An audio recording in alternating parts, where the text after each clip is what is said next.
уважаемые организаторы, участники расширенного заседания фонда, я искренне приветствую вас от лица Министерства просвещения Республики Абхазия.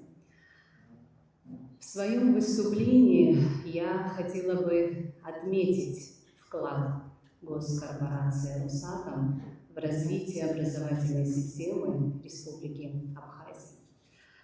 Масштабная отраслевая образовательная инициатива «Школа Росатома», направленная на повышение качества образования, направленная на популяризацию естественно-научных дисциплин, активно работает в городах России.